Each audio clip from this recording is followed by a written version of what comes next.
Thank you so much for attending. Loud and clear, Beverly says. Hi, we can hear you. Ryan says, thank you, Antoinette. Oh, man. And Tianetta, Laura Miller, I can hear you. Thank you so much. Barbara Ann Mueller, yes, thank you so much for coming, everybody. Oh, man, this is so exciting. All right, everyone can hear me. Great. You can see me. We can see the presentation. We're just going to just turned 7 o'clock. I'm on Pacific Standard Time, so it's 4 p.m. here. It's a beautiful sunny day in British Columbia. I'm glad to be here with you in Ontario and West Coast or East Coast. Excited to be talking about something that is very dear to my heart. I see a lot of in my practice, stress and its effect on mood and vice versa. So it's 4:01. Let's wait till 4:02. Hope everybody's doing okay.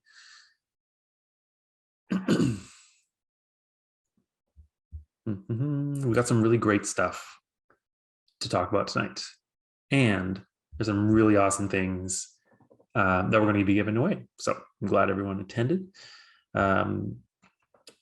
Hello to the people that are saying hello. Christy, hi there. Ann Chow, hello. Hello, hi, Debbie. Hello, Barbara Ann.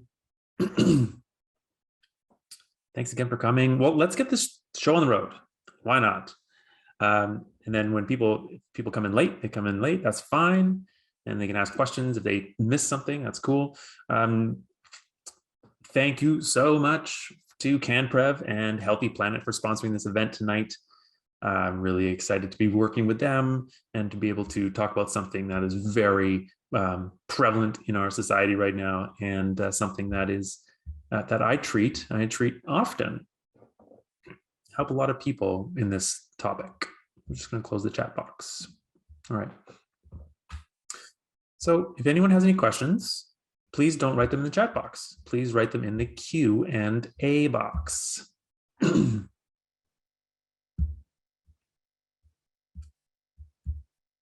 All right. So this is the wonderful prize pack that will be awarded to one winner at the end of the webinar. Right, we'll be reaching out to you, or the CanPrev team will be reaching out to you at the end to let you know that you won all of these products. So we're going to be talking about all of these things, and man, they are so good. I love all of these ingredients in all of these products. It's a little bit about me. I've been talking, but I haven't introduced myself. So I'm Dr. Rory Gibbons. I'm a licensed naturopathic doctor in British Columbia. I have 2 little guys at home. I have a 100% virtual practice that I see patients from home that allows me the flexibility to spend time with my family while these guys are growing up. The oldest one's 3.5 and the youngest one is 1. So those parents in the audience are nodding their head being like, yeah, you got a lot on your plate. So thank you for recognizing that, if that was what you were nodding to. I love what I do. I have a high interest in functional nutrition, and that is what we're going to be talking about tonight, is nutrition and nutrients that support the biochemistry in our body. There's lots of research on what the biochemistry is and what nutrients are needed in order for those pathways to occur naturally and efficiently. So that's why I really love it. I'm a speaker. I've written a couple things. I'm a husband and father. I love being outside as much as I can. I'm moving to Fort Langley in just outside of Vancouver, which is known in the cycling community as a road cycling mecca. So I'm pretty pumped to get back out on my bike and be able to live in an area where I can just jump on the bicycle and go. I love cooking, and I also really love Star Wars. Kind of an aside. And sitcoms. I love sitcoms for some reason. It doesn't matter how many times I can watch them, I still find them hilarious. Anyways, move on. So first, I would love to personally recognize that I'm presenting to you today from my home on the unceded territory of the Coast Salish peoples. I'd also like to encourage all of our attendees to learn about the land that they live on. Easy way to do that, check out the app Whose Land to see where that is, and it'll give you some information on what land you're on. Just type in your address or your area, you can find that out.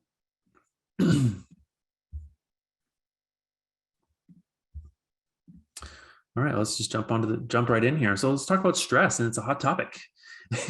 Everyone knows, like, everyone knows someone who has stressed. So let's unpack it a little bit here. Let's define it, kind of get a better understanding of what it means to have stress, or what stress actually is. So stress is how the brain and body respond to any demand. Okay, any type of challenge, such as performance at work or school, significant life change, or traumatic event, can be stressful. And that is from the National Institute of Mental Health. So you can just Google that.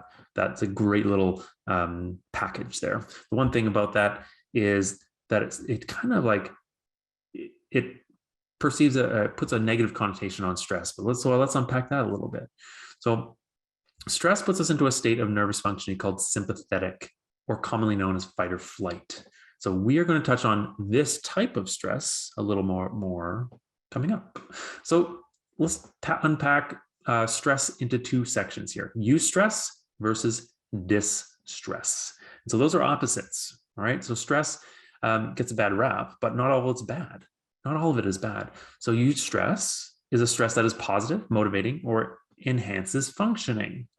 Usually not considered a stress, but is often labeled as incentive or motivation. Okay, so exercise could also be considered a eustress, unless you see it as a punishment. So usually in this situation, the energy provided is proportionate to what is needed in the situation. Okay, while in distress, the energy is excessive or unusable.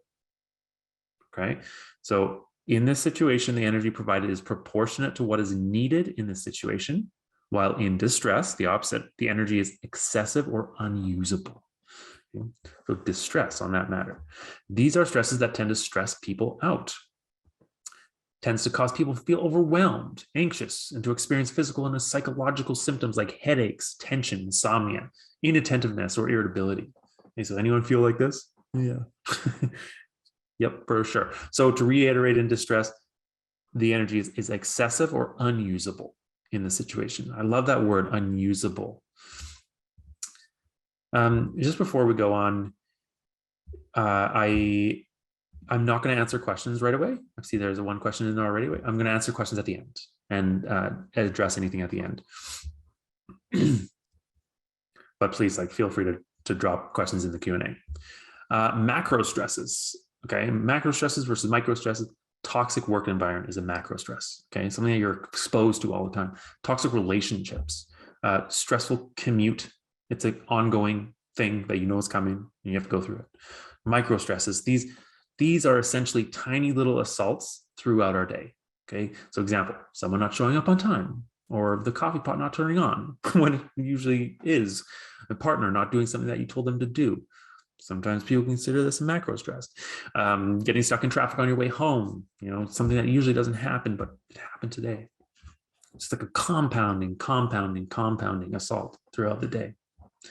So I'm going to throw a little statistic at you in a moment.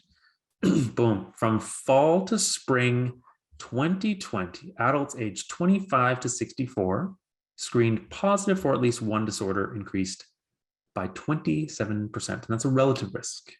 Okay, so relative risk is different from absolute risk, but still, I want to bring it up because when you extrapolate that over a whole, a lot of people, that can be thousands of people. So I'm just going to read that again, but unpack it a bit more. So among the age group 25 to 44, the proportion screening positive for major depressive disorder increased from 18% in the fall of 2020 to 23% in spring 2021, 6-month span. 18% to 23%. And the proportion screening positive for generalized anxiety disorder increased from 15 to 20%. Okay, so for both time periods, proportions of positive screens for at least one disorder were higher for younger age groups relative to older age groups. So we can see this is definitely happening in older age groups, no doubt, but it's more prevalent in younger age groups. So anxiety, depression, definitely going up, and I see this, and I got to tell you, a lot of it's going undiagnosed, and so I would challenge that these numbers are changing, and unfortunately, I don't think they're changing for the better. kind of doom and gloomy there, but let's it gets better. So stress hormones. Fight or flight versus rest and digest. So fight or flight is a sympathetic nervous system versus rest and digest is a parasympathetic nervous system. So without going into too much detail here, when we experience a stress, eustress or distress, fight or flight hormones are put into action to deal with it. Specifically, cortisol and epinephrine, also known as adrenaline. That's a commonly used word for epinephrine. We can't label hormones as good or bad. Okay. That being said, cortisol is often referred to as bad. It's only because we make it that way. Okay. We don't do a good job, do a good enough job at regulating our stress and allows our body to rest and allowing our body to rest and repair. And then we blame cortisol and call it names. Okay. So cortisol being pumped out, but we're like, okay, well, we just got to suck it up and just not give ourselves self-care. So we just blame cortisol for its actions. Our body is literally just trying to do what we want it to do. Okay. Keep that in mind. I also want to bring up the Hpa axis. Okay. The hypothalamic pituitary adrenal axis. Okay. This is the hormonal pathway that activates cortisol from the adrenal glands. Okay. It's actually not a part of the nervous system. I bring this up because we will be talking about nutrients and herbs that support the adrenal system and the nervous system. So two separate systems that are involved with our stress response. Catabolism versus anabolism. So cortisol gets a bad reputation because of its ability to break down tissue. Okay, so when secreted chronically, it can actually degenerate certain tissues. Yeah, I've heard other colleagues of mine call cortisol or call the action melting of tissues. I feel like that's like, I don't know. It's a really great picture, but I don't know. I think it's a little bit farther than that. So it degenerates tissues all in all. It sure does a good job of controlling inflammation though. That's one thing that medicine has grabbed onto cortisol with. And that's why we use steroids. Steroids like corticosteroids. Anabolism, the opposite, means building up, and this happens when we are in a rest and repair phase of nervous activity. Okay, the opposite. So short-term versus long-term stress. So humans are beautifully designed to handle short bouts of stress, but we really struggle to manage chronic and repetitive stress. It's like we are trying to patch up the damage, but more is happening at the same time. In short, acute situations, our body handles the stressor with a release of cortisol and epinephrine, and when it's over, these hormones just decrease and they go back to normal. Okay, but this isn't what we experience now on the day-to-day. We experience negative stressors constantly and chronically, and cortisol is secreted at a moderate to higher amounts for longer than what we are designed for. Okay? The brain then recognizes higher than normal levels of cortisol hanging around, and the release of mother hormones from the brain can be dampened. Okay, doesn't mean we're at a level of like Addison's disease. Okay, that's a very serious autoimmune disease and can put you in the hospital. So that's not what I'm talking about here. I'm talking about like a functional in-between area. Here's a little breakdown of what I was saying earlier. Two systems, Hpa axis is the cortisol system, and the epinephrine, the sympathetic nervous system, the SNS, is the epinephrine and norepinephrine system. Okay, so we can see here, like stressor happens and then two things happen. Boom, boom. This pathway activated, this way pathway activated. And there's all these physiological events that happen that can impact our immune system, our blood pressure, our behavior, and then also impact our ability to have disease. And if you do have a disorder or disease or a syndrome, these things can make it worse. So medicine that provides support for this left area here, okay, they are called adaptogens, okay? And medicine that supports the nervous system over here are called nervines, all right? So nervous system, nervines. Adaptogens on the left, nervines on the right. So stress makes everything worse, pretty much, especially your mood. Here are some words that I just wanted to throw up. on the slides. Just these are words that I had in my mind when I was creating this presentation. When stress came to mind, I was like irritable, mad, frustrated. Like these are feelings that I get, and I'm sure I'm not alone. Let's connect the dots.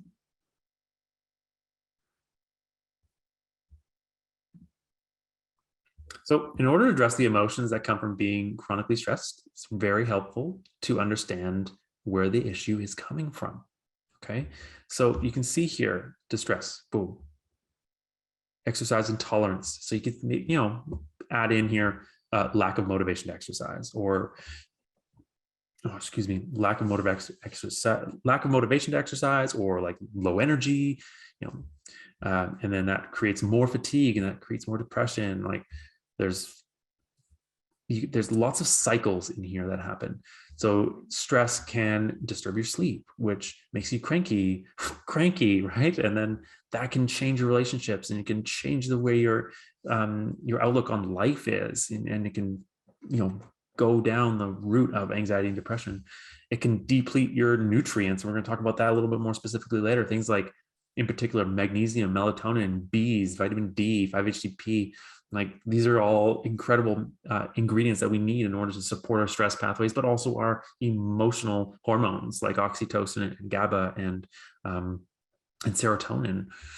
Stress can also alter our hormone changes by shifting the cascade of hormones. Like I don't know if you've ever seen like a hormonal cascade, but it starts with certain hormones, and then they break, and then they break, and these other ones break, and they make estrogen, progesterone, testosterone, cortisol, and cortisone. And when you have a whole lot of chronic stress in there, it can shift that whole hormonal cascade into one area, creating cortisol. And then it takes a toll on your estrogen, takes a toll on progesterone, takes a toll on testosterone. So working with a naturopathic doctor can really help that. And then also wanted to add in digestive disturbance. In this area, man, I'm really passionate about digestion and the alteration of microbiome and its association with mood, because there's so many hormones that are made in the gut. I don't think I've ever met someone that has depression or anxiety that have a functioning gut. So let's talk about some like stuff that you can do right away as soon as this webinar is over. So nature time, all right. Plenty of scientific data to support the ancient art of Shinrin Joku. Okay, I think I pronounced that right. If I didn't, I sounded out phonetically. So spending time amongst trees, grass, and shrubbery has all shown to improve blood pressure, cortisol levels, anxiety, and feelings of sadness.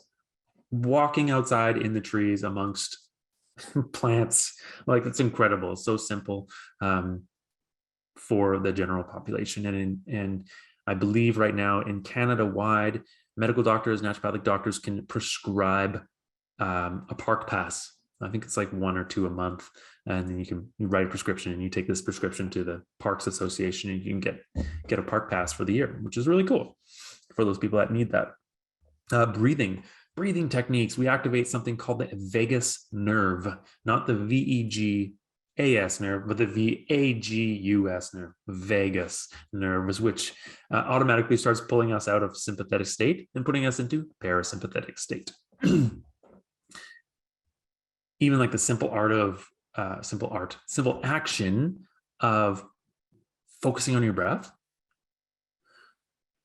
bringing it in and just breathing it out.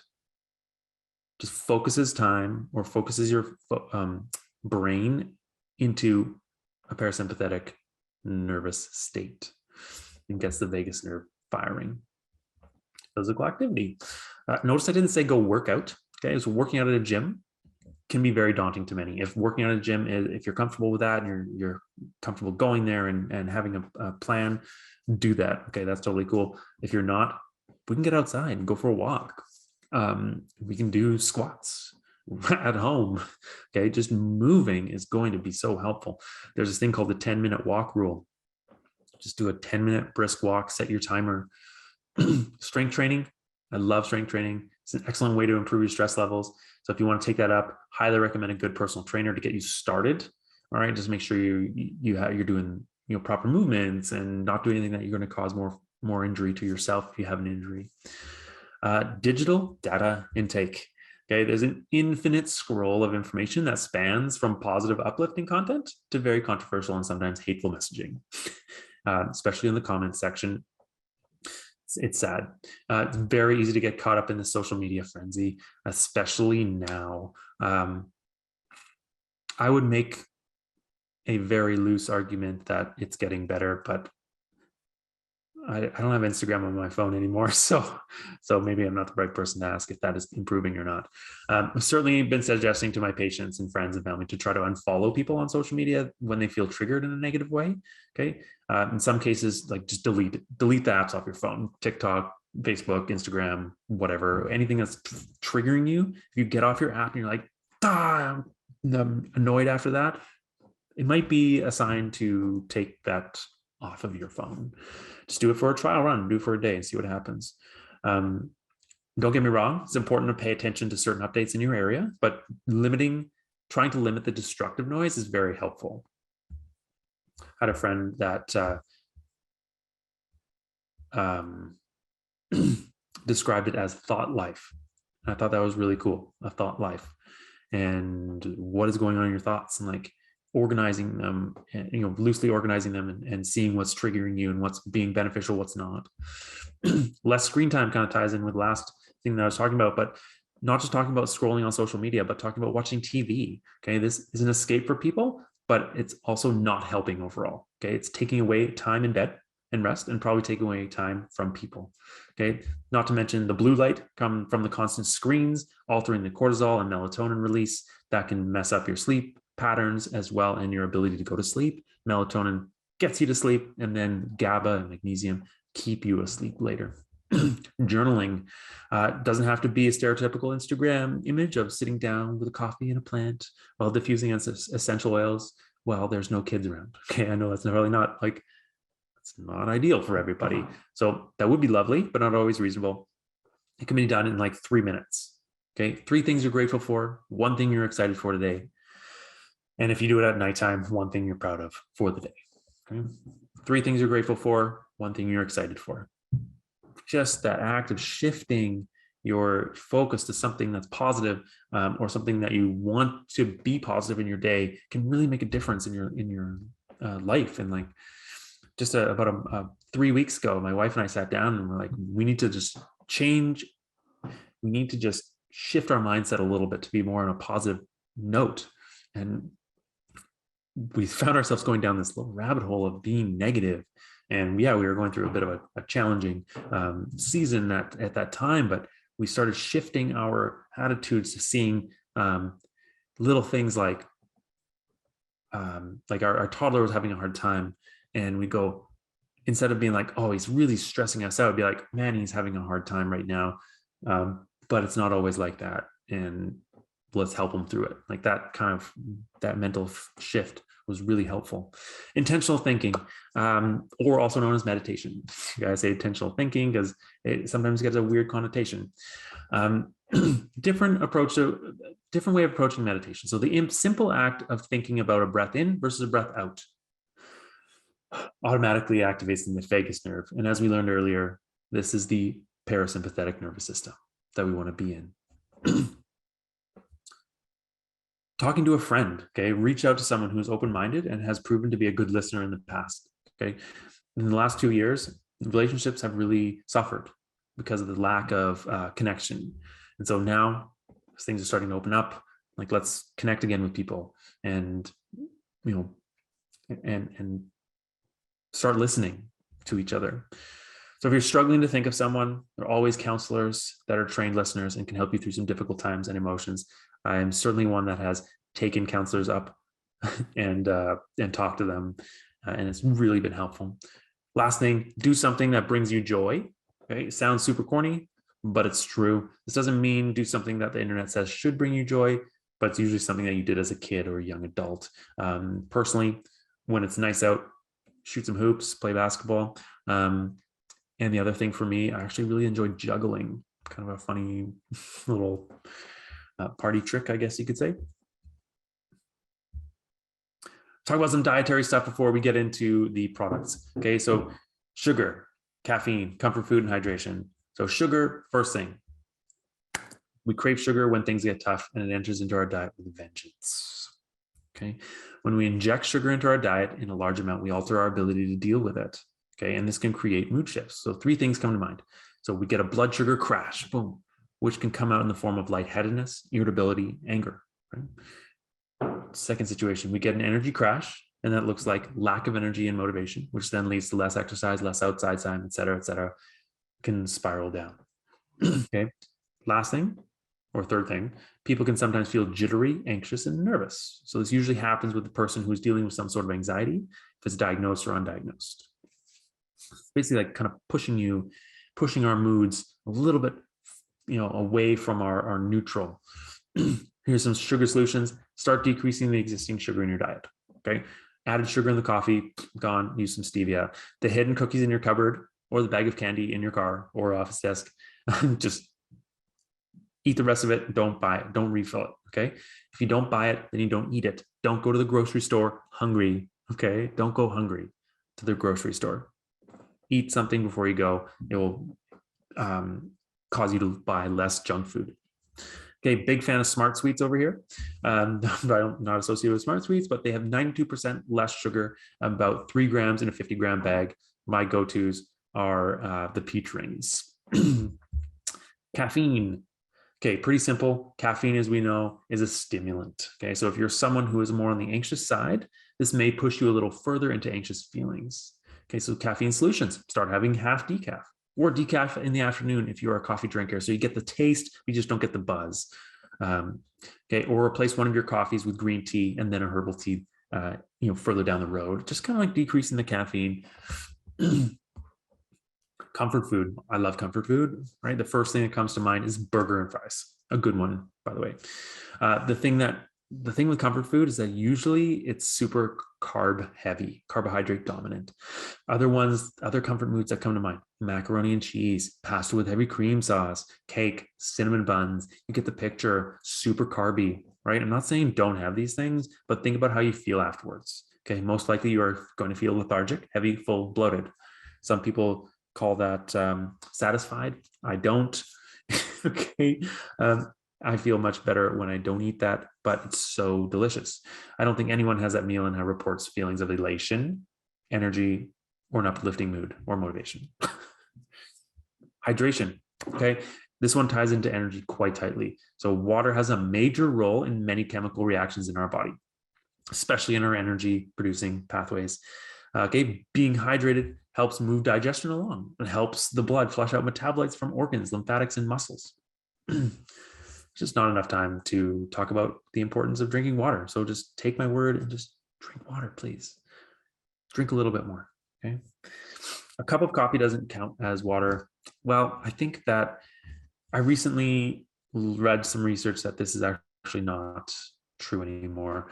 It's the amount of caffeine that comes into your system that suddenly changes the kidney's ability, or caffeine isn't always a diuretic. It gets to a point and then it becomes a diuretic. That's a whole other rabbit hole. Okay, let's talk about some awesome products. So whenever I'm tasked with talking to an audience about a topic, I usually look at the situation the way I look at a patient. Okay, so every situation is unique, and there's usually never one thing that is causing the problem. Okay, more often than not, the situation needs a holistic approach in order to see long-term improvement. So holistic meaning like looking at all aspects of your life and seeing what is giving you the issue, and then helping those aspects of your life, whether that means referring out to a counselor or a chiro or a physio or a medical doctor or specialist, whatever. So this is what I appreciate about these products. Okay, the combination of ingredients are used to target specific pathways to achieve progress. First one I want to talk about is Adrenal Chill. Oh man, I'm having such great results with Adrenal Chill right now. We're also going to talk about something called Adrenal Pro, and they both contain herbs that are considered adaptogens. So this may be a new word to many of you, but I'll explain. So an adaptogen is something that provides a normalizing effect. So in other words, it is something that provides the body what it needs in order to combat any sort of stressor without causing much of a shift in normal functioning. All right. So adrenal chill, made up of just 2 ingredients, super simple and effective: ashwagandha and L-theanine. So let's talk about ashwagandha first. It's an excellent example of an adaptogen. It normalizes daily cortisol release, so high in the morning, low in the evening. We suspect that a constituent of the plant is mimicking on one of the body's own stress-reducing and relaxation hormones, GABA, okay, which reduces cortisol. That's why we think this works to normalize cortisol release. So KSM66, a very well-researched type of ashwagandha, and has shown to be really beneficial for people who have symptoms of higher than normal daily cortisol. So you have to test the cortisol first in order to see if it is higher than normal. This is grown and harvested in India and by what is called a farm-to-table integration. Okay, so they own the farm and the production, so they really know what they're doing there. So this patented ashwagandha took about 14 years to develop and refine, and in that 14 years and now after, there has been some promising research conducted on it. Okay, so very common in Ayurvedic medicine as well, and used in people of all ages. So let's talk about some of the results from the studies. I won't spend too much time on those, but let's just focus on some of them. In one study, there was a 22% drop in serum cortisol after 8 weeks. It's only 2 months. That's not that long. That's amazing. It helps to preserve vitamin C in the adrenal glands. So when we are chronically stressed, our adrenal glands dump vitamin C to allow our white blood cells to work. All right. So what ashwagandha does, it keeps the vitamin C in the adrenal glands in order to fuel the pathways to create cortisol and epinephrine. Reduces subjective measures of stress by 33%. And another study on anxiety specifically showed an 88% reduction in anxiety symptoms versus 50% in a placebo. So that's pretty awesome. Also, for sleep, ashwagandha has been shown to improve sleep quality over 8 weeks, and we know that sleep has been proven to reduce anxiety and stress. Sleep does way more than just reduce anxiety and stress. Holy smokes. That's one of the main things of my treatment plans is making sure the patient is sleeping better, and if not, why and how we fix it. L-theanine is the other ingredient, and it's an amino acid that is used to induce calm and mental clarity without making you feel sleepy, though. Okay, so you can take it kind of any time of the day. By itself, it's a great nutrient for calming that brain down and providing some thought clarity before activities that require mental work. So presentations like this one, exams, etc., first dates, whatever. You can expect this nutrient to show its effect within 45 to 60 minutes. So take that into account before your event. So what does it do? Gets absorbed into the bloodstream, crosses the blood-brain barrier, and puts our brain into a more alpha wave state. So alpha waves associated with a calm nervous system, one that is more rest and digest dominant versus fight or flight. Okay. So you could consider the action of L-theanine as a restful wakefulness. Maybe to give you an example of what that even sounds like, what that would look like is the state that someone would be in during a meditation session. You are calm, your mind is calm, but you aren't falling asleep. And for those people that see people in deep meditation in a yoga class, they aren't sleeping, probably. They're just in the Zen, which is in a state of alpha wave state. L-theanine also increases dopamine and GABA activity in the brain, and when this happens, people feel less fear and stress. I feel like this is really ringing true for some people right now in this in this webinar. Fear and stress. This is something that we've been exposed to so much recently on many different levels. L-theanine can also be taken on its own, but I often see people needing an adrenal support and L-theanine. So this is a great little combo. Common question: can I take this before bed? Yes, you can take adrenal chill before bed. It probably will not affect your sleep. The other adrenal product that I want to talk about is Adrenal Pro. This is one of the first adrenal products I tried as a young naturopathic student. This is a great combo of 8 different ingredients that address both the Hpa axis and the central nervous system. So when we take this combo, we can expect to experience increase in energy, reduction in stress and fatigue, improved sleep, enhanced sense of well-being, improvement in emotional well-being. So you can see it's a pretty well-rounded product, and it has a really cool combination of herbs and nutrients. And there's not a lot of products out there that have herbs and nutrients in them that are effective, at least. I love this product because it hits stress pathways from many different angles. L-tyrosine, sometimes referred to as the stress amino acid. Why, you ask? Because dopamine and epinephrine are literally derived from this amino acid. Pretty important. So if this amino acid is not present, the production of those critical stress hormones will be very limited. Also makes thyroid hormone. That's kind of important for metabolism. Vitamin B5, literally found everywhere in the body. That's why it's called pantothenic acid. Pantos meaning everywhere. Now there is a useless tip, especially in our energy producing pathways. It's really prevalent. KSM66, ashwagandha, as we discussed just a moment ago, acts to mimic that nervous system inhibitory hormone GABA, okay, which then controls cortisol. So notice what I just said there, nervous system inhibitory hormone. So it's acting, but it's acting in a way that calms, okay? Siberian Ginseng reduces fatigue, improves endurance, and combats stress. Really, really cool herb. Excuse me. So back in the 70s, the stress was heavily utilized by Olympic athletes because of its physical effect. But then later, it made its way into the Russian cosmonaut program because of its effect on focus and mental clarity. That's a really cool story, and it's a herb. Like, now, Schizandra.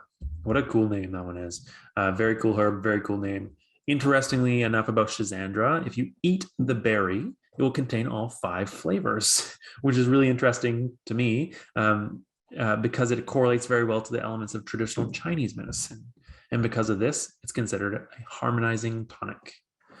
I could go down a pretty long rabbit hole as far as Chinese medicine and what it means to have these different flavors and the berries and the correlation, but it's really, really amazing how well it correlates with the different organs of Chinese medicine. Rhodiola, sorry, before we go on, Schizandra, it gives us the feeling of energy. Long and short, gives us the feeling of energy. Rhodiola, super cool because it's actually the fastest acting adaptogen, and we can see improvements in burnout and fatigue often within a week. This was one of my go-tos as a student because it just focuses my brain like really quickly. Makes sense because studies on ER docs and military cadets showed increased capacity for mental work and less fatigue. That's neat. On its own, be great for someone that is stressed like right now, like acutely. Boom, take that. When I was in clinic and as a student, we would sometimes eat the berries or chew on them and just like gives a pick-me-up. Not sure if it's just because they were really sour or what, but I felt like it worked. Okay, so Astragalus is in here. Really cool. I usually think of Astragalus as a deep immune herb that stimulates white blood cell production at the level of the bone marrow. I like this herb in this combo because the stress often takes a toll on our immune system. In other words, it dampens the response. So if you get a herb in there that's going to improve the white blood cell production, then that's a good addition to your body. Vitamin B6 fits more in the central nervous system rather than the Hpa axis. Specifically, it makes epinephrine and norepinephrine. It doesn't just help fight or flight response, it also helps GABA, serotonin, dopamine do their job of keeping you in a good mood and helping you sleep. So we dose this just 1 cap twice a day. So far, I haven't had anyone have an issue taking it before bed, but just to be safe, recommend taking this just once in the morning, once in the early afternoon. The reason why I bring that up just because it has like rhodiola and Schizandra and Siberian Ginseng in it. It's more of a stimulatory type, stimulating herbs. Synergy B vitamins, man. Okay, so as we talked earlier about adrenal chill, we know that L-theanine works to put our brain into a calmer alpha wave state, which is a great addition to all these B vitamins, which are working to convert the food we eat into fuel for energy production. When we activate alpha wave function, which is that calm waves, automatically start suppressing the beta waves. So if we can get our bodies, if we can get that L-theanine working to increase those alpha waves, man, then the B vitamins really do their job. So B vitamins all work together as cofactors in biochemical reactions to create energy. So if you think back to, well, if anyone did like chemistry in university or even in high school, we see those those awesome flow diagrams like citric acid cycle and the oxidation cycle. Like there's all these cofactors and coenzymes, and those are nutrients. Those are like vitamins. Actually, like the one time it clicked for me was someone showed me a complicated diagram in class, and they said instead of saying blah blah blah is converted to blah blah blah with the help of NADH, they said this is converted to this with the help of vitamin B3. I was like, mind blown. It was the beginning of my interest in functional nutrition and functional medicine, really. B vitamins, water soluble, so they need to be replaced daily. So you certainly get these vitamins in your diet, but we need to keep in mind that often vegetables and fruits that we eat are not what they used to be due to farming practices and processing of food. Okay, so every time a food goes through a process, we lose more nutrition, and to add, they are being grown in nutrient depleted soil. Okay, so they become more processed, they lose nutrition. They're being grown in nutrient depleted soil. And to add more, we are stressed out. So we are using up B vitamins at a higher rate than ever before. So we're burning gas and not replacing it, basically.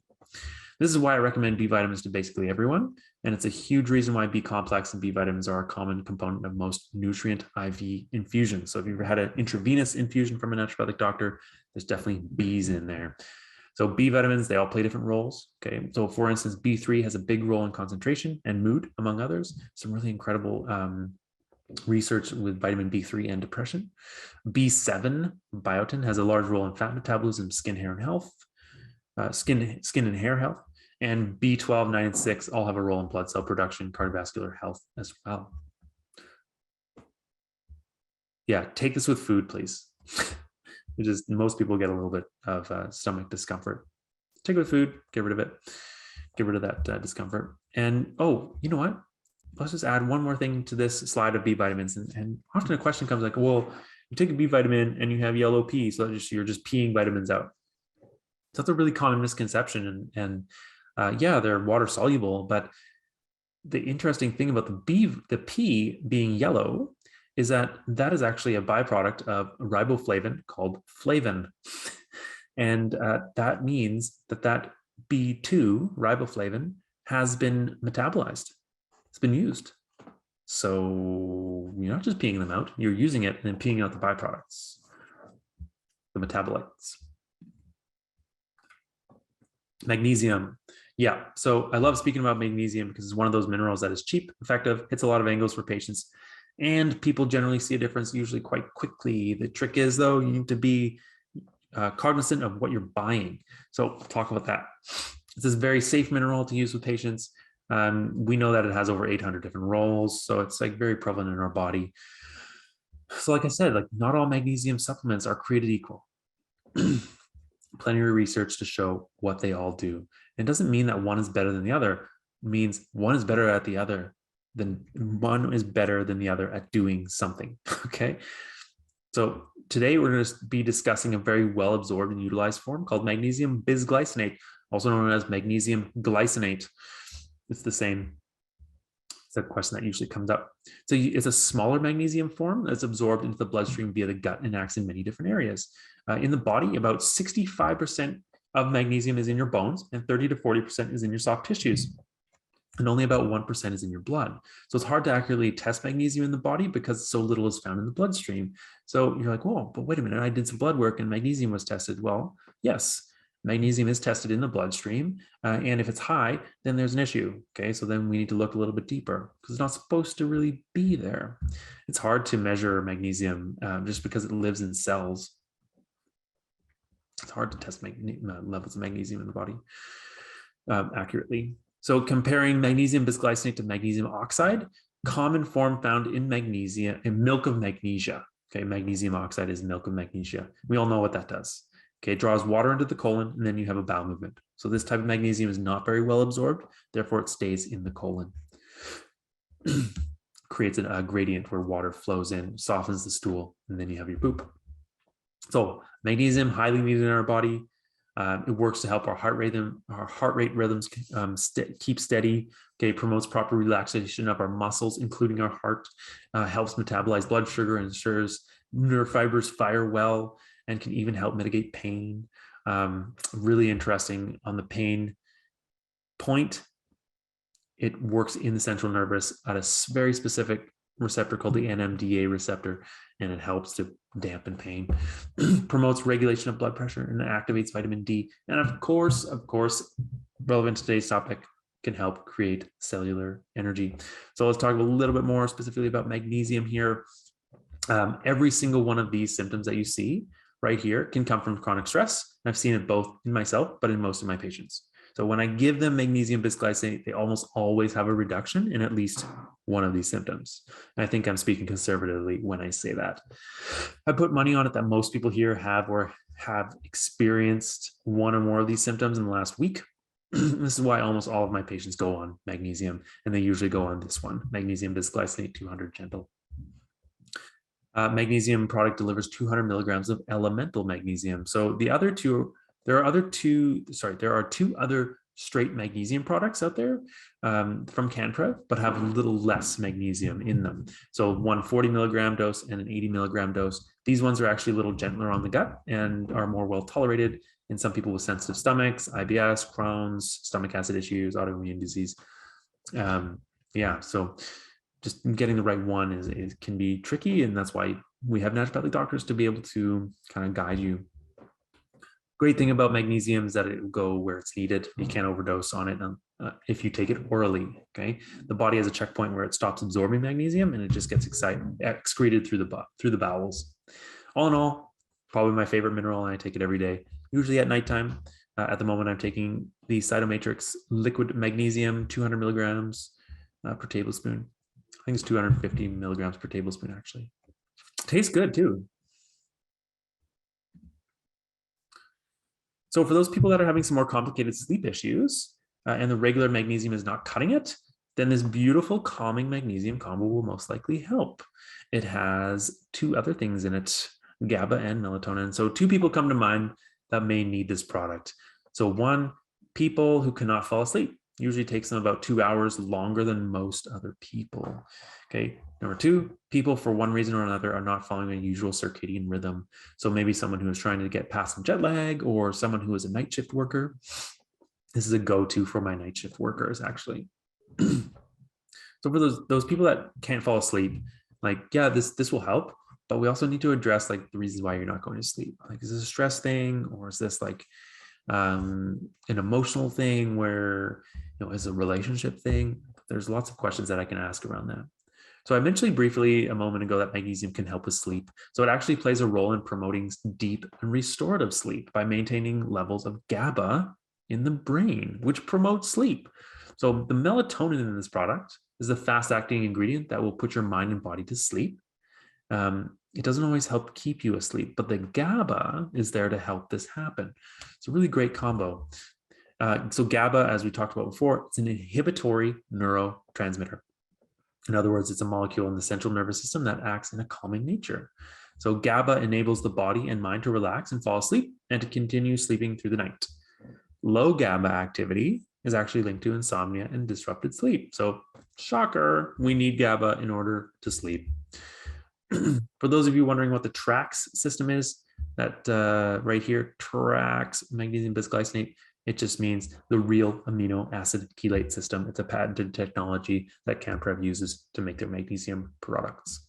For more information, visit the wonderful world of magnesium.ca.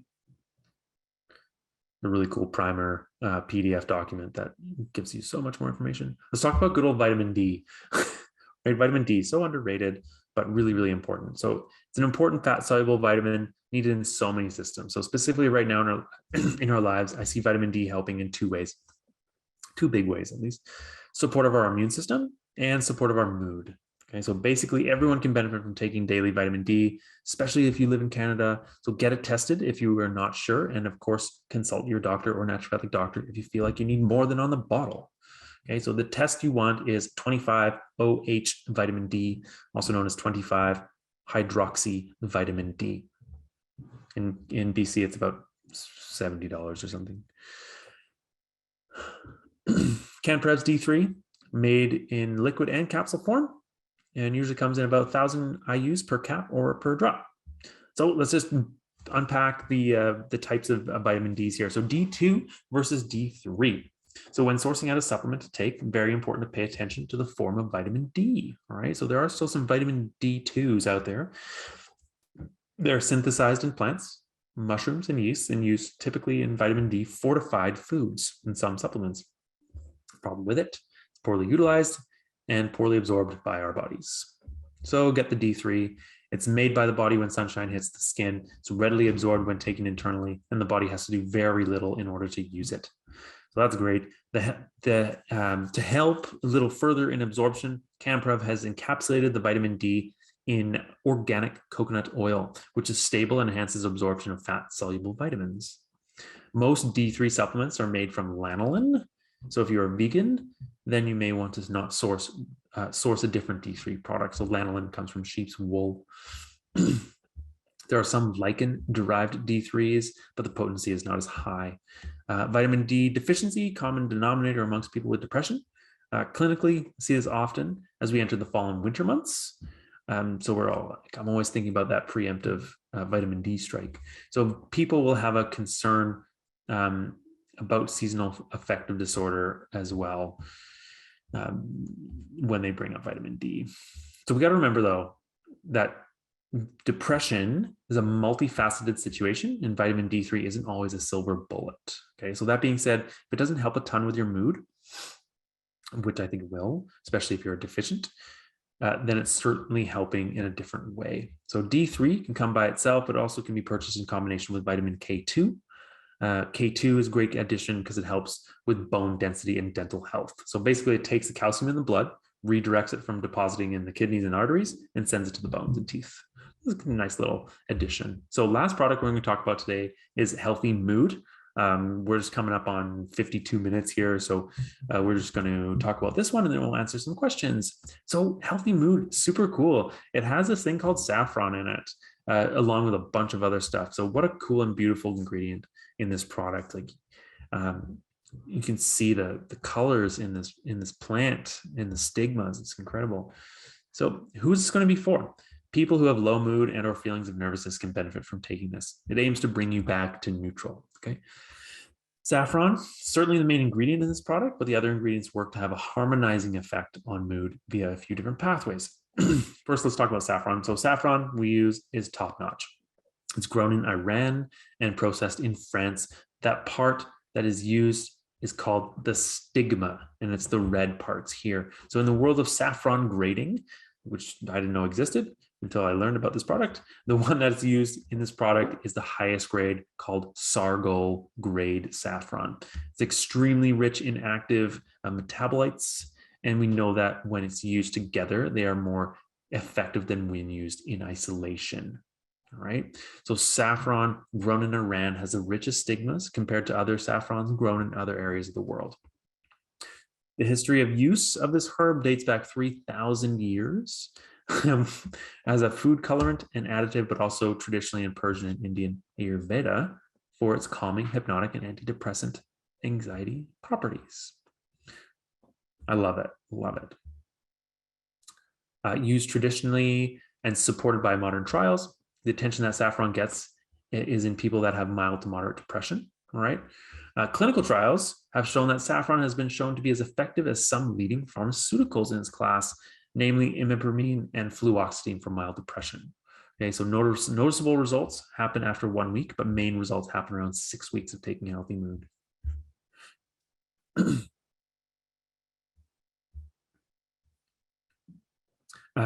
There's more in Healthy Mood. Like I said, just a fast little summary on the other ingredients. These are integral nutrients that act in the brain and deserve more attention than what I'm going to summarize today. So 5-HTP, there to help create more serotonin, as it is a direct precursor to, oh, I'm sorry about that. Yeah, sorry, 5-HTP, direct precursor to the creation of serotonin. So really important. So GABA, the main inhibitory neurotransmitter that produces a calming effect in the brain, and the other vitamins and minerals added to this product have shown to be supportive in making antidepressant and anti-anxiety medications more effective. So that's why they're in there. they help those medications. So we are extrapolating that information and applying it to saffron and helping saffron do its job. So just a note on B12, it's essential for the biosynthesis and metabolism of serotonin, amongst many, many other things. So B12 is another one of my like favorite nutrients. Instructions: take 1 cap 3 times a day. It shouldn't make you drowsy. It should make you feel better. So we talked about a lot of stuff. Like, thank you for bearing with me. This is so great. You'll be able to get this information online. It should be recorded. If you just Google my name and YouTube and stress and mood, it should come up. Here's a little summary. So stress pathways, states, hormones involved. We connected the dots from stress to mood changes. We talked about lifestyle and dietary additions. We talked about herbs and nutrients and vitamins and saffron. And so we did cover a lot of stuff. So one thing that you'll do for yourself after this webinar, okay? I'm going to go for a walk because I feel like I need to go for a walk and get my body moving. So I'm going to do that. So what are you going to do? You can follow us at CanPrev on social media, Facebook and Instagram. And you can also find me online on Instagram, Facebook. I do check Instagram once in a while. If you would like to get directly in touch with me, just go to my website and send me just fill out the Google form there, and the contact form, and it'll come right to me. Thank you so much for listening to all of this information and for attending this webinar. So I'm super pumped. Let's answer some questions.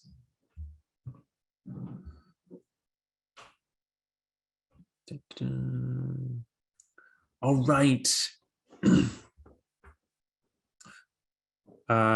We're just going to go through these, and I'm going to answer them as good as possible. And the other ones, I may refer you to email CanPrev. So a person says, I have Lyme disease and I really struggle with my immune system. Do you have any suggestions to improve my condition? I eat very healthy diet, no sugar, no gluten. Well, that's a great start. No sugar and no gluten, for sure. Lyme disease is something that naturopathic doctors really shine in. So for you, Marg, if you're still listening, I would look into connecting with a naturopathic doctor that focuses in Lyme disease, because there's lots of other tests that we can run, like co-infection type tests, where we can look at other infections that can be causing a flare up of your Lyme disease. So if we can take care of those and co-infections, then Lyme disease can improve. So I don't have any like specific immune system recommendations for you, because I don't really focus in Lyme disease, but look for someone in your area that focuses in Lyme disease. I'm sure there is one. And if they're not in your area, I'm sure you can meet with them virtually.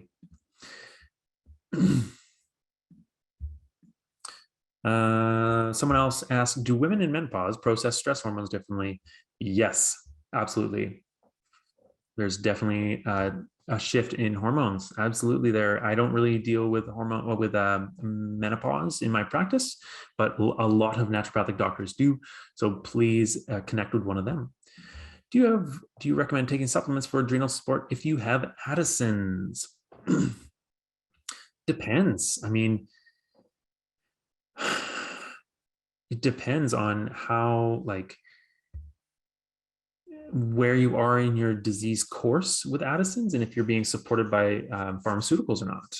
So I can't really say yes or no to that. I don't see the harm in taking certain nutrients like magnesium and B vitamins, because they're just going to help the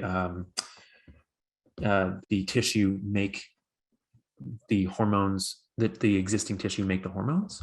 But autoimmune diseases are tricky, because sometimes when we give nutrients, certain nutrients, they can light up or stimulate the immune system. And in fact, where we want to not stimulate the immune system. We don't want to suppress it, but we don't want to not stimulate it. So again, really specific question. You need to maybe talk to your doctor or your naturopathic doctor about that. Nicole says, I'm excited to learn about adaptogen products. Thanks to Ken for having your knowledge. I'm looking for products to improve energy and focus. I heard mushrooms can do that. Mushrooms, oh man, magic, not magic mushrooms, not magic mushrooms, medicinal mushrooms are what an incredible, wonderful world of medicinal mushrooms. Yes, they can certainly help improve energy and focus. There are some mushrooms out there like Coriolis, I believe, is a really great one for energy and focus. I'm gonna double check. Reishi mushroom is great for sinus and immune system in general because it hits the adaptogen system. Yeah, there's someone out your area. His name is Dr. Jeremy Hyman. I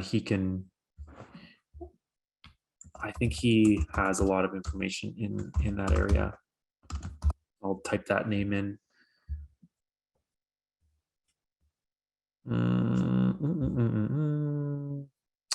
Deb says, sorry, I missed what you said regarding reaching for sweets. Did you say Patrines?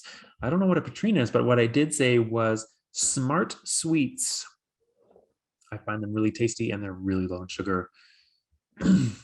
This person says, please suggest a good vitamin D. A good vitamin D is vitamin D3. And when to take it, you can take it any time of the day. I usually take mine in the morning. And honestly, I prefer liquid with myself and patients just because it's absorbed through the mucous membranes as well as the digestive system instead of the capsule. If my cortisol is low from chronic fatigue, is KSM 66 ashwagandha still good for me since it lowers the cortisol? Yeah, that's a great question. So it doesn't necessarily, it restores diurnal cortisol rhythm. So in the morning, it will help to improve cortisol levels, and then we'll keep cortisol levels lower in the evening. But because you're in a state of low cortisol, if you have had that tested, like you may want to have something a little bit more stimulating in the morning just to get that feeling of energy, okay? But if you're not being managed by like a naturopathic doctor, then I would highly recommend doing that or connecting with one. Yeah, Joan says, what is the best way to check cortisol levels, blood or saliva? Yeah, that's a great question. So the cheap answer is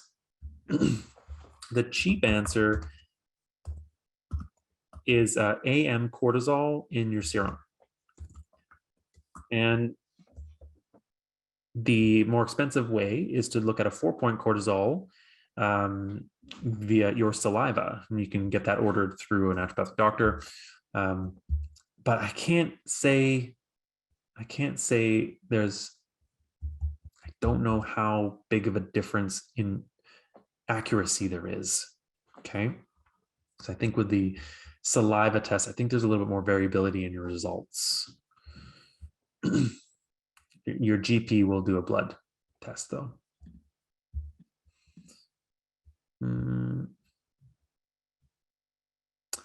Someone else says, when I approach my doctor about taking the supplements you are recommending, he laughs and says it's expensive pee.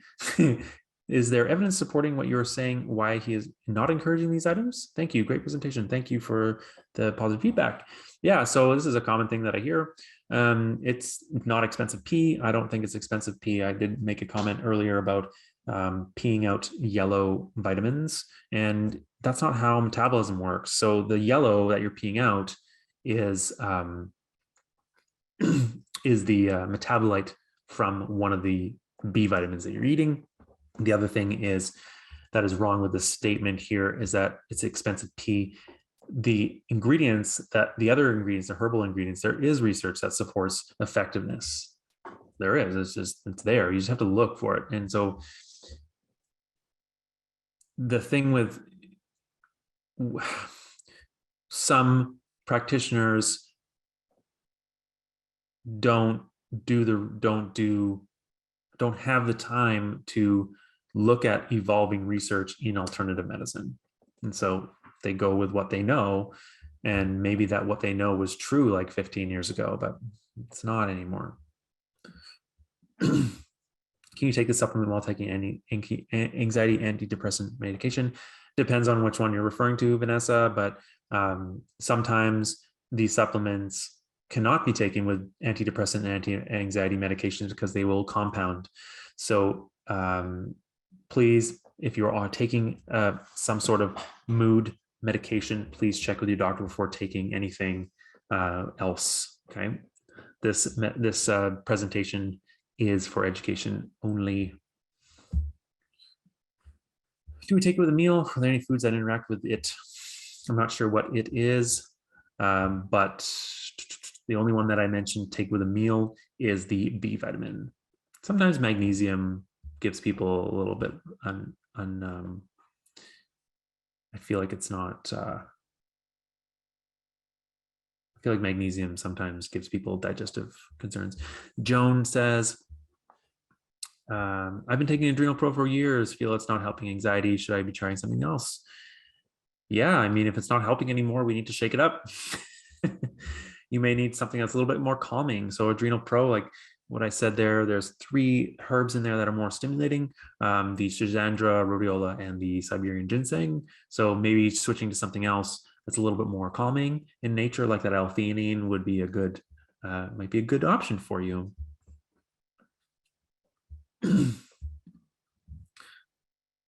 Any of the products interact with taking iron? There's a theoretical interaction with taking magnesium and iron. I don't know how strong that interaction is, but I've heard that magnesium binds iron and doesn't let it be absorbed. So maybe just take those apart.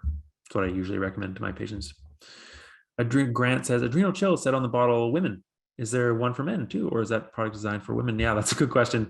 Honestly, that's just marketing, and I recommend Adrenal Chill to both men and women.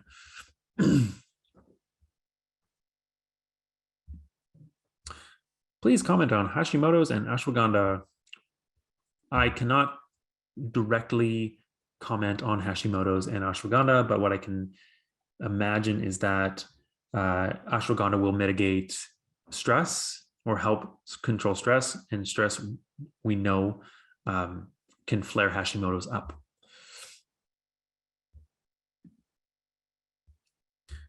Can you speak about inositol? Does it help with rumination? So inositol is can be really used for anxiety and helps anxiety, and it also helps with blood sugar regulation. Rumination, I'm not sure what this means. This could mean, yeah, I immediately think of like cows and sheep and their ruminants, but I think this means maybe more so in regards to worry. So inositol can help with anxiety, and if you decide you want to go down that route, talk to your naturopathic doctor about that, and start slow. Bonnie says, why is magnesium chelate not listed? Well, magnesium chelate is, we use magnesium bisglycinate because it's more stable, okay, and it becomes a chelate once it's absorbed, right? If you want to learn more about magnesium chelate, go to magnesium.ca, and there's a really great description of magnesium chelate versus magnesium bisglycinate and what that means. Barbara Ann says, when I've taken B12, I seem to end up with too much in my system. My question is, what's too much? Over the I guess over the, oh my gosh, over the reference range, right? So yeah, it's water soluble though. So if you have too much of it, you don't hold on to it. I believe there's been 0 cases of adverse reactions from taking B12. Too much B12. Do you love canned prep products the best? I get so confused when I walk into Healthy Planet, which brand to choose. Yeah, I mean, I really love canned prep products, and that's why I'm speaking about them, because I love the ingredients in them and where they come from. Just a quick general like rule that I give my patients when they go pick products from off the shelf is like, the cheaper ones are cheaper for a reason. Okay, the more expensive ones are more expensive for a reason, because the ingredients are usually better. They are more available to the body. There's more of them in the product. The product is cleaner. They have less binders, less fillers, and the reputation of the product of the company too is in the in the price. Alan says, Dr. Gibbons, what tests can we take to check our vitamin D deficiency and other markers? How can I make requests beyond my family doctor? Just asking for glucose, cholesterol, and a couple others. Thank you for your guidance, humor, and great presentation. Thank you for the positive feedback and my humor. Thank you. I appreciate that. What tests can we take to check our vitamin deficiencies? So through the blood, vitamin B12, vitamin D are really easy ones to get through your local labs. Those are, your family doc might request those for you. Some just say it's not useful because it doesn't change the course of treatment. How can I make requests beyond my family doc just asking for glucose, cholesterol, and a couple others? Well, what you can do, you could establish care with a naturopathic doctor.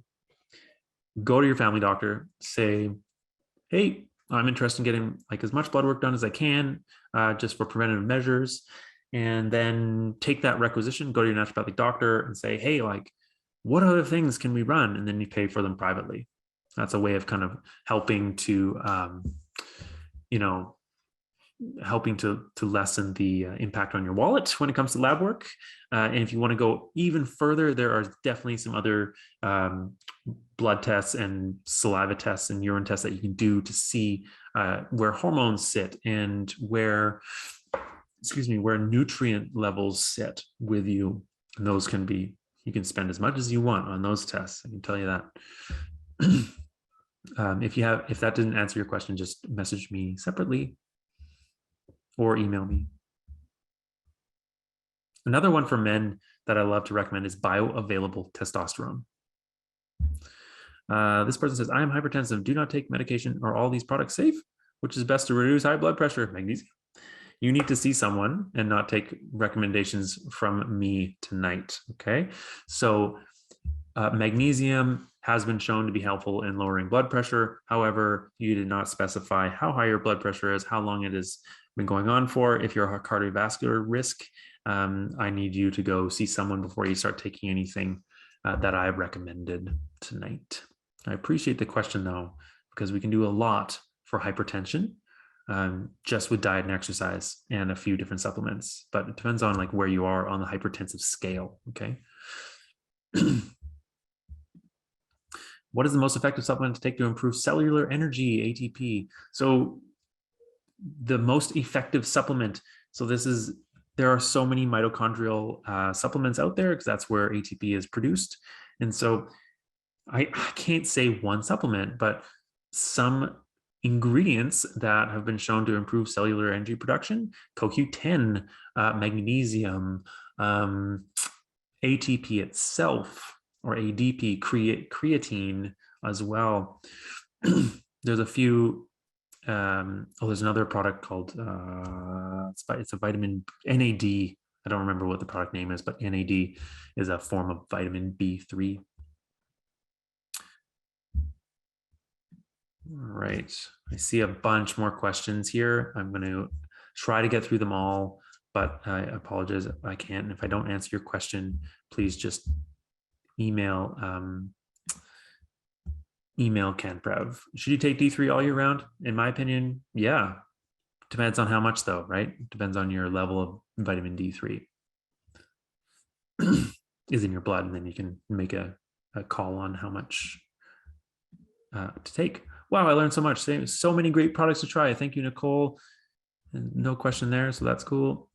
If my mood is fine, but I have generalized anxiety disorder, would you still just saffron? If your mood is fine, but you have generalized anxiety disorder, well, I would make the argument that your mood is not fine all the time. So depending on what's going on with you, you need to address the triggers, okay? And then also depending on what kind of medication you're on, okay? Because that saffron product, I recommend that there's other things in it. Okay, so if you're on a medication, then you need to be careful on which one you select. So please just like establish care with an naturopathic doctor and ask them. Thank you. What are your thoughts around antidepressant and anxiety medication? Do you like supplements better? This is not a better or worse situation. So antidepressant and anti-anxiety medication can be very, very helpful for some people to get them out of cycles. Okay, so there are some medications out there that have really bad reputation and they go, these ones aren't effective.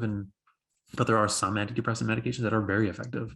And when someone needs help, we need to help them. And so we can use these medications short term in order to get them out of the cycle. I use supplements and antidepressant medication. I don't usually prescribe antidepressant or anti-anxiety medication because the patient usually is on them already. So I will use things in conjunction with the medication, including dietary and lifestyle stuff. So it's not a better or worse situation. Pharmaceuticals are needed sometimes. Just one man's opinion. Barbara Ann says, I'm going to do my yoga. Thank you. Do your yoga. Absolutely get your body moving. Nicole says, I will study my pharmacy tech course and check out CanPrev and your website. Thank you. Yeah, do that. Pharmacy tech course. Man, pharmacists are amazing people. And the people that work in there, they are so knowledgeable. These products have a lot of the same ingredients. So should we choose one of the meds, or would it be too much to take several of the treatments? These products have a lot of the same ingredients. Do they have a lot of the same ingredients? There's some crossover. I wouldn't take all of them at once. But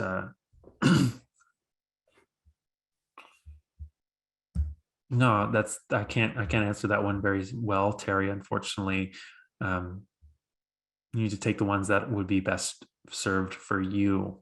Okay, so throwing everything in the kitchen sink at a problem is not always the solution. Sometimes one product plus lifestyle and diet is the key. And honestly, there's no product out there that is better than lifestyle and dietary modifications.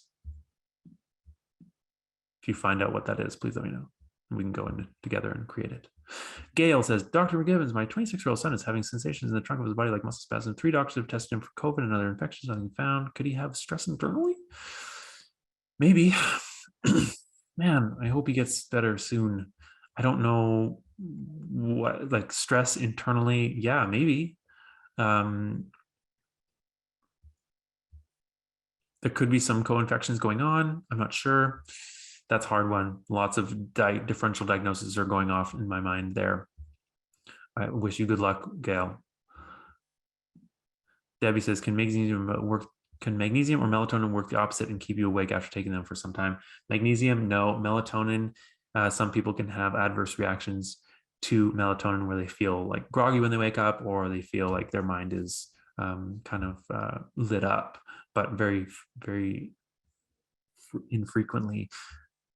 Can they wear off? And maybe is a better way of asking. I don't believe so. I haven't come across that yet. I took too much vitamin D and my levels were too high. What are the symptoms and how long does it leave the system? I don't know how long it takes for it to leave the system, but it is water. It is fat soluble, so it stays with you. So symptoms, yeah, I'm not going to answer all the symptoms. You can please look that up on PubMed or ask your doctor, please. Make sure to get those vitamin D levels checked again later. Cortisol is low in the morning and higher in the evening. What do you recommend? Something that helps restore the diurnal cortisol pattern in the body. So ashwagandha is a good one for that. But why is it higher in the evening? That's my ultimate question. Any supplement for people with bipolar disorder? No, there's not one supplement for people with bipolar disorder. You need to consult with your naturopathic doctor for that, your counselor, psychiatrist, or your psychologist.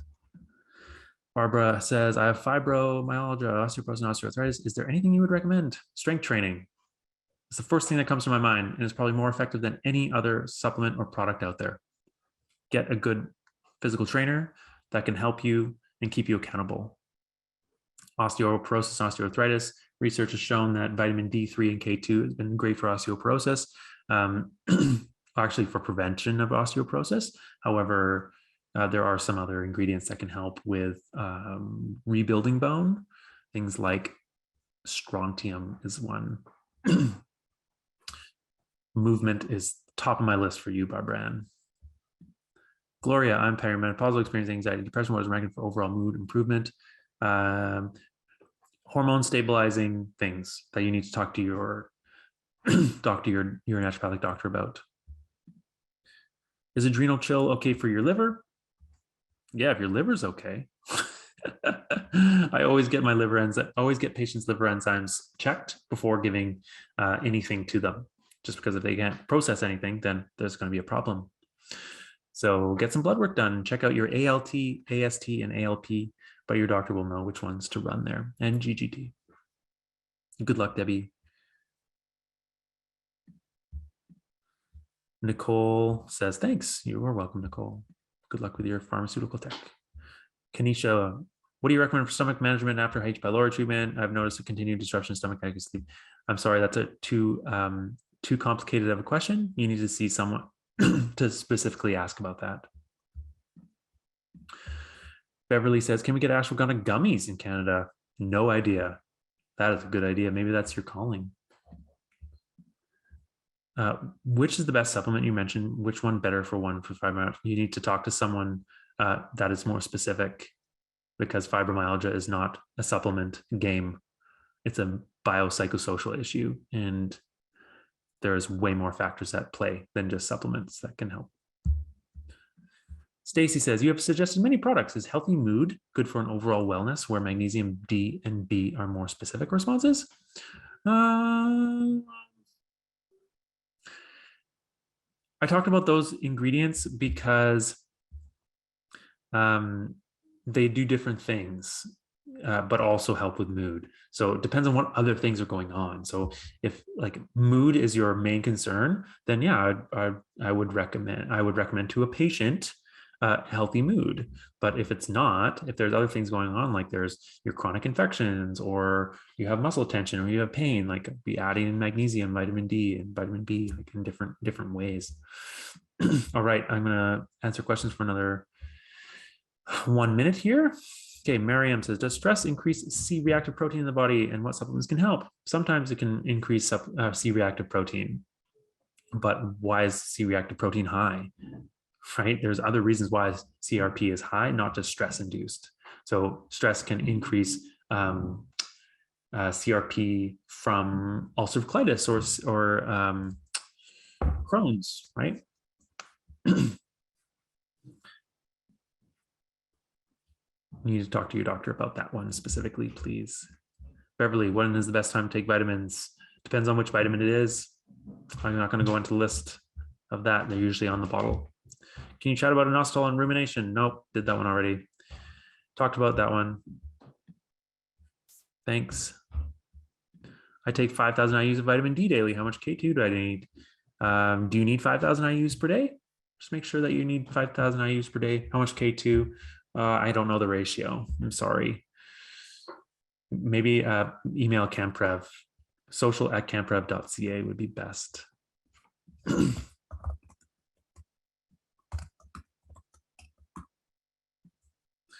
My doctor said the same thing. Yes, the reference range. Oh, I can't remember what that was in regards to. Laura Miller, how does ashwagandha affect mild lupus? I read it was not good, but wonder if it was not correct information. What I read, I don't know. I'm sorry, Laura. I wish I could have a better answer for you. Barbara Ann says, thank you. You're very welcome, Barbara Ann. Thank you so much for coming. Love your presentation. Very informative. Humor was a very nice touch. Canberra has great. I've been using it for years. Great, Christy. Thank you so much for coming. Thanks for the positive feedback. Barbara Ann says, I have low blood pressure. Okay, good luck with the low blood pressure. You know, there are some herbs that can really help you, and naturopathic medicine can really help you. Okay, we got to figure out why you have low blood pressure. Go see someone in your area, please. Any prophylactic for COVID stress? Not talking about COVID, sorry. Oh, wait, COVID stress prophylactic? I'm sorry, that's not specific enough of a question. I can't really answer that one. Allison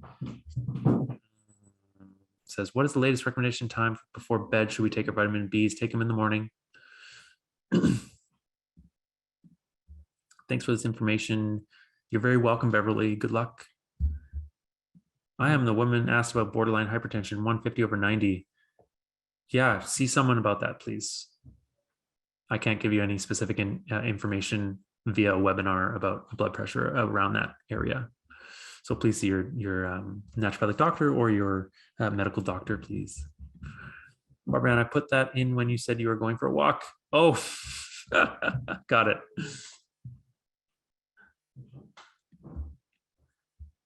Richard, are these serious contraindications about taking any of these supplements when taking any prescription drugs? You need to talk to your doctor about taking any supplements with prescription drugs, please.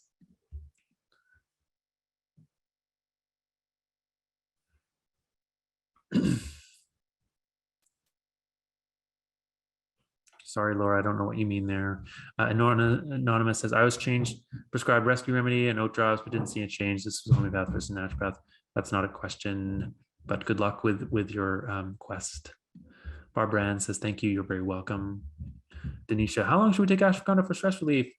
Some research says you can see effects within 8 weeks. That's pretty awesome. That's the adrenal chill. Okay, I ripped through those questions there. I can hear my kids upstairs running around, so I need to go and assist them. Thank you so much for coming today. There's a bunch of chats here. I don't know, I can't unfortunately respond to any of those. I see some people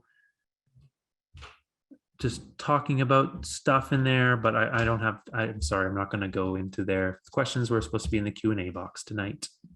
Thank you very much, says Miriam. Thank you so much for coming. Everyone, have a wonderful night. Someone says, you are the best. Oh, thanks. Thanks. And Denisha says, love to have more from you. Thank you so much. Oh, I'll stick around for these. Well, have a wonderful night, everyone. Keep your eye on your inbox, and keep your eye on your inbox to maybe you'll win something. All right, I'm going to stop the presentation now. Have a good night, everybody. Bye.